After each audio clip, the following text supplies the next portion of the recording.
tayo po ay magpasalamat, magpuri sa Diyos na siyang nagtipon po sa atin bilang isang sambayanan. His Eminence. Inaabot ko po sa inyo ang pagbati ni Pope Leo XIV. Po.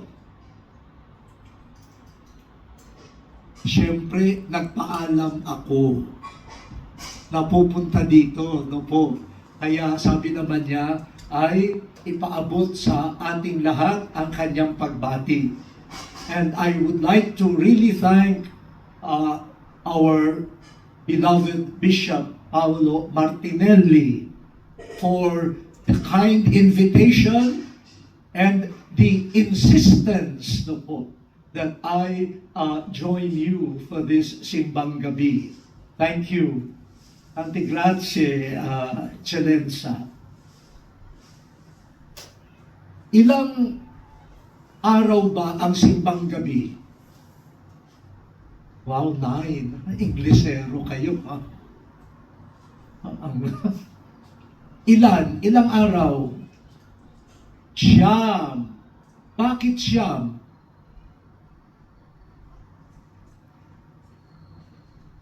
Kaya nga, bakit novena? Why 9? Why not 4 or 5? Kasi, simbang gabi, paghahanda sa pagsilang ni Jesus. Siyam na buwan na dinala ng mahal na birhen sa kanyang sinapupunan ang anak na si Jesus. Kaya siyam na araw, siyam na gabi, kasama natin si Maria sa paghihintay sa pagsilang ni Jesus. 9 days signify the 9 months of Mary's bearing Jesus in her womb. Kaya, pag hindi ninyo binuo ang siyam, parang kapag 6 lang ang inyong simba, 6 na buwan lang? Pa hindi, buuin, ha? Siyam. Kundi parang iniwanan natin ang mahal na birhen mag-isa. Sinasamahan pa naman niya tayo sa ating paglalakbay. So, every day that you attend the Simbang Gabi signifies 1 month of Jesus' presence in the womb of Our Lady. So, please complete the 9 days. Walang sumasagot.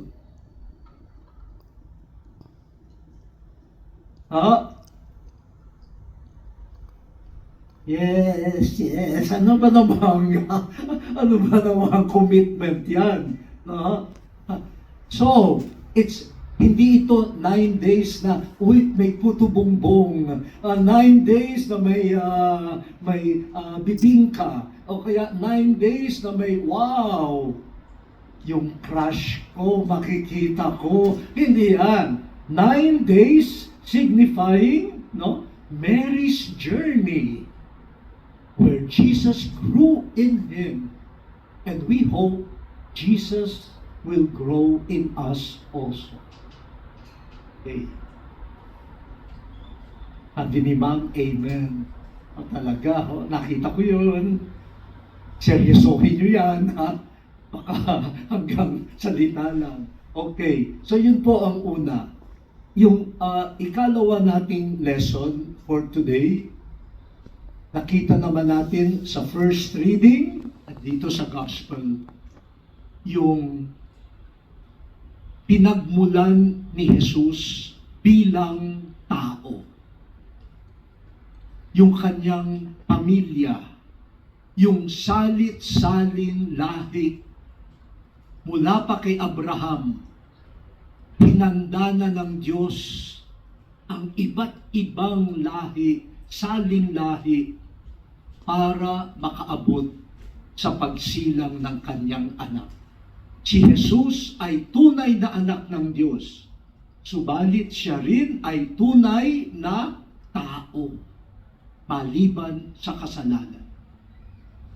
At pinakikita sa atin ng mga pagbasa, lalo na ng Ebanghelyo, si Jesus, tulad nating lahat, ay isinilang kasama ng isang pamilya na napakahaba ang kasaysayan. Jesus is truly the Son of God. But in the fullness of time, He became human. And God prepared His birth as a human being from Abraham up to Mary. Generation upon generation. Tatlong grupo ang mga ninuno ni Jesus. Mula kay Abraham hanggang kay Jesse, sila po yung 14 na henerasyon ng mga patriarka. Mga nagsimula, sila yung mga simula ng bayang Israel, the patriarchs. That's the first group of the ancestors of Jesus, the patriarchs, the beginnings of the history of God's people. Yung susunod na grupo, mga hari, wow, patriarchs and kings, mula kay David hanggang kay Jeconias. At dahil yung mga hari, yung iba maayos, yung iba hindi maayos, nagtapos yun sa exile. Napatapon sila sa Babylonia. So, the first group of Jesus' ancestors were, ano yung una? Wow! Makinig kayo kasi pagkatapos nito may exam.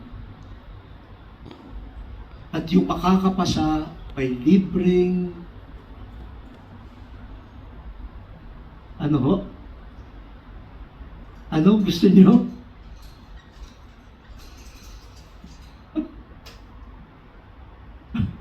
Bahala na si Father Lenny kung ano ibibigay sa inyo. So first group, patriarchs. And second group, kings, mga hari. Wow, biruin nyo. Kung tanungin kayo, kung kayo ang tanungin, sino ang mga ninuno ninyo? Ilan sa atin na magsasabi, aba, nagsimula ako sa mga patriarka. Tapos may mga lahi kaming mga hari. Wow! Huh?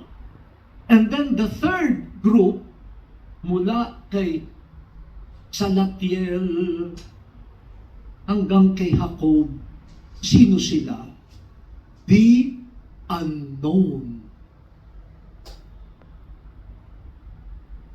The third group of ancestors, very close to the birth of Jesus, were the unknown. Mga hindi kilala, ni hindi alam ng ibang mga dalubhasa sino itong mga taong ito.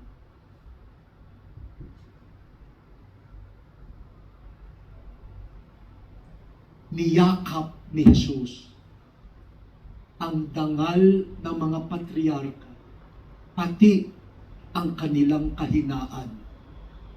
Niyakap ni Jesus ang dangal ng mga hari, pati ang kanilang pagkukulang. Niyakap ni Jesus ang pagiging wala. Nananalaytay sa kanyang dugo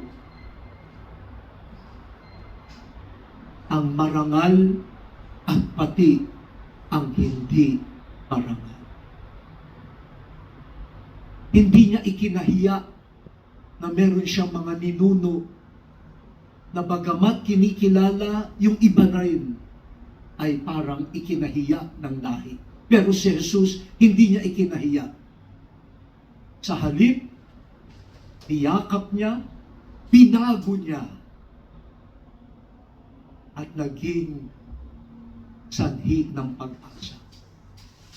Bakit malapit si Jesus sa mga makasalanan? Kasi sa kanyang mga ninuno, maraming makasalanan. Bakit napagpatawad si Jesus sa mga nagkakamali? Kasi sa kanyang mga ninuno, mayroong mga nagkamali. Bakit malapit ang puso ni Jesus sa mga hindi kinikilala ng lipunan? Kasi sa kanyang mga ninuno, marami rin ang walang-wala. Kung ang anak ng Diyos kayang yakapin ang maganda at hindi maganda sa salit-saling lahi, tayo, kaya ba nating yakapin ang mga sugatan, ang mag-anak man natin o hindi, ang mga marurupok, kakilala man natin o hindi, ang mga hindi kilala, kaya ba nating yakapin katulad ng ginawa ni Jesus? At nung niyakap niya lahat yan, binago rin niya. Hindi na yung mga patriarka, kundi bagong nilalang, bagong simula. Hindi na mga hari. Anong klaseng hari si Jesus? Haring nakapako sa krus. At yung mga hindi kilala, mga naguguto, mga nauuhaw, mga walang bahay, mga salat, sabi niya, na andun ako sa kanila. Niyakap. That's the humanity of Jesus. In his ministry, he was close to the sinners because among his ancestors were great sinners.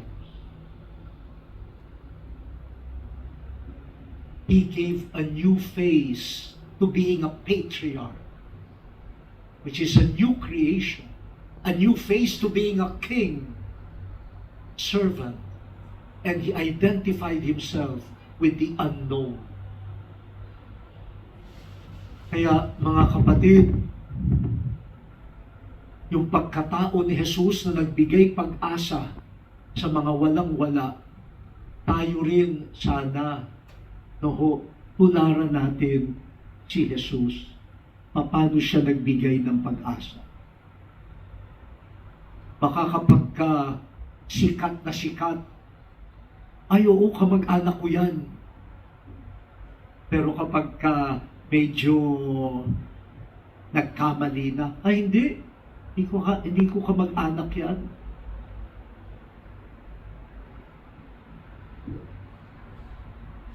Kanino tayo nakikipagpa-selfie? Doon sa sikat. Hindi ka magpa-selfie doon sa hindi kilala.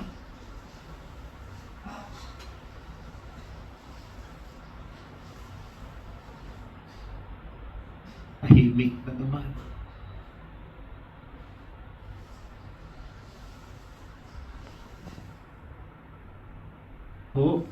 Pakiusap ko po, halimbawa dito lahat tayo malalayo sa pamilya. Lahat malalayo sa pamilya.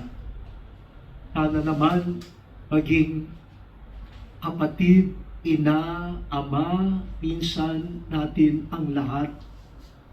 Huwag na tayong maging pabigat sa isa't isa. Kung si Jesus nga, kaya niyang yakapin ang kanyang mga ninuno na nagkamali, bakit tayo minsan nagmamalinis?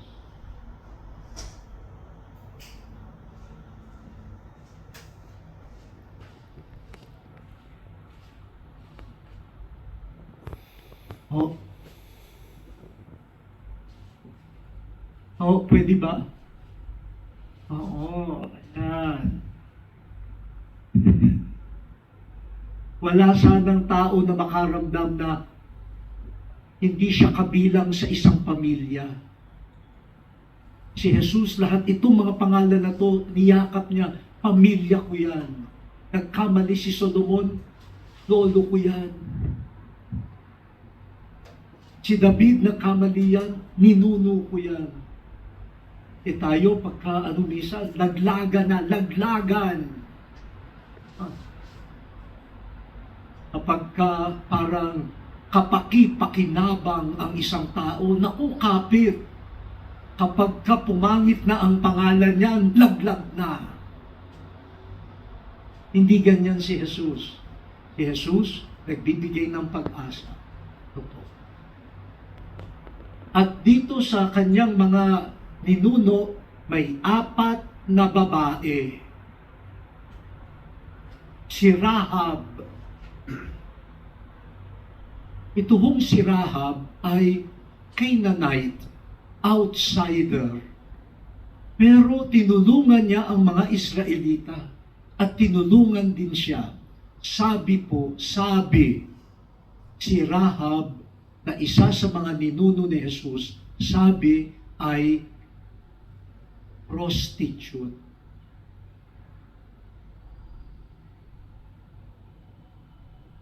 Sabi.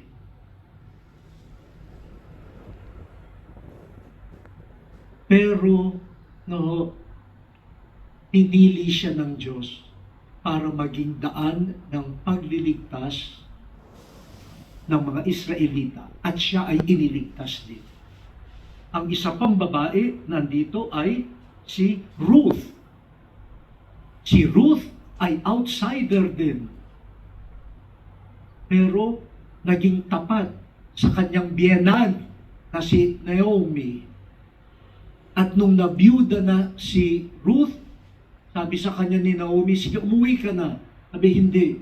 Sasamahan ko kayo. Wherever you go, I will go. At sinamahan niya si Naomi sa Bethlehem. Kamusta ang relasyon niyo sa inyong mga biyenan? Si Ruth, hindi iniwanan ng biyenan. Yun. At si Ruth, naging lola Jesse, ama ni Haring David. Yung isa pang babae ay yung asawa ni Urias na naging mistress ni Haring David. Parang ikahihiya. Pero sa kanya naman, isinilang si Solomon. At ang kahuli-hulihang babae, si Maria. Na natuklasang buntis bago pa sila magsama ni Jose. Hihiwalayan na sana ni Jose. Pero siya na parang anomalous ang pregnancy, siya ang naging ina. Mga kapatid, bahagi sa mga ninuno ni Jesus ang mga babae na outsiders, subalit nagpakita ng fidelity. Kaya naman si Jesus, ganyan na lamang ang kanyang pagmamahal sa mga outsiders, sa mga nilalapastangan at binabaliwala. Like the Syrophoenician woman who for Jesus became the model of faith. Mary of Magdala, who became the first to proclaim the gospel of the resurrection. And of course, his mother, Mary. Kapag kayo ay magkakaanak o magkakaapo at hahanap ng pangalan, puntahan niyo po itong gospel ngayon. Ang daming pangalan eh. Kasi minsan kung ano-anong pangalan ang binibigay sa mga anak eh. Anong pangalan ang ibibigay nyo sa binyag? Anong pangalan ang ibibigay nyo sa inyong anak? Toshiba. Anong pangalan po ang bibigay niyo sa inyong anak? The Germania, mga ganyan. Ba't di kayo pumili ng ganito? Aminadab, Rahab, Boaz, Roboam, Abias, Ozias, Ezekias, Azor. Wow! Azor. Ano kaya ang palayaw dyan kay Azor? Sadok. Yeah. Mga ninuno ni Jesus. Broken yet called by God. Yan po ang pag-asa. Sino ba tayo? Lahat tayo broken, sinners, but loved by God. Kaya sa araw na ito, bawat isa sa atin po, sana ituloy ang genealogy ni Jesus. Bilang binyagan, tayo ay mga anak ng Diyos, kapatid ni Jesus, templo ng Espiritu Santo, at kinikilala natin si Maria bilang ating ina. Ituloy ang lahi ni Jesus. Huwag yung kani-kaninong lahi. Ha? Lahi ni Jesus. Pakita sa ating mga ugali, pakita sa amin, uy, siguro ano ka, pamangkin ka ni Jesus. At pag nakita nyo ang mga ugali parang hindi kalahi ni Jesus, sabihin nyo, uy, nagsisimbang gabi ka pa naman. Tapos parang ibang lahi ka. Dapat lahi ni Jesus. Ituloy ang genealogy ni Jesus. Kaya siguro, ano ito, kayo na ang magtuloy. Ano hong pangalan ng lola ninyo? Esther. Esther, ang anak ni Esther ay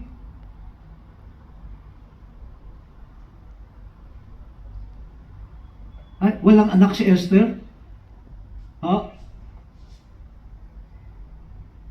Gracie. Daisy. Si Esther ang ina ni Daisy. Si Daisy ay ina ni Love. Ralph. At si Ralph ay apo ni Jesus.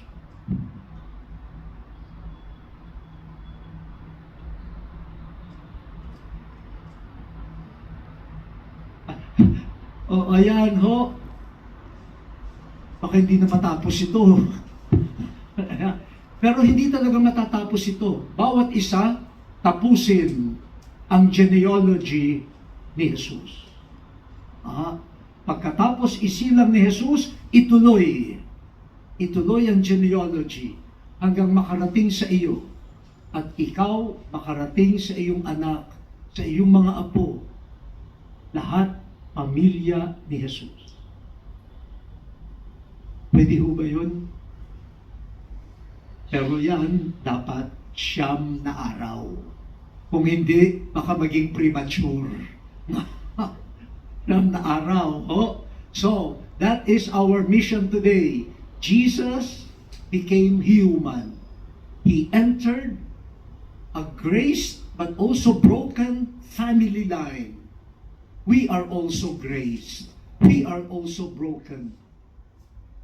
But God loves us and wants us to be part of the family of Jesus.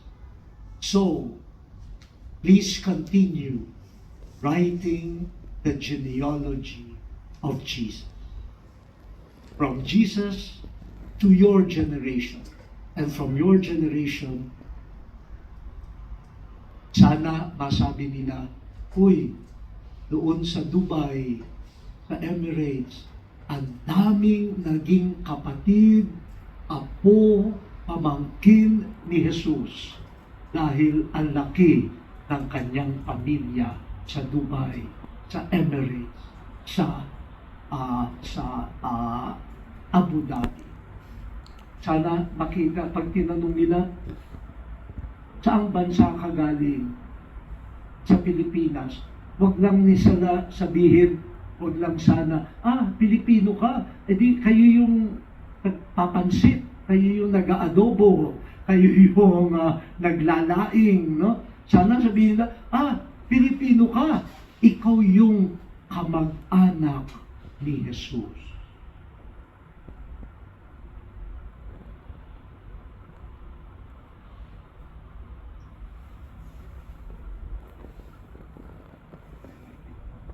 Ana, pakabuti tayo ng ika-10 araw. Lumampas naman. Pero tumahimik po tayo sandali at suriin ang ating sarili. Paano ko tinutuloy ang lahi ni Jesus? O ako ba ang nagiging daan para hindi lumago ang lahi ni Jesus?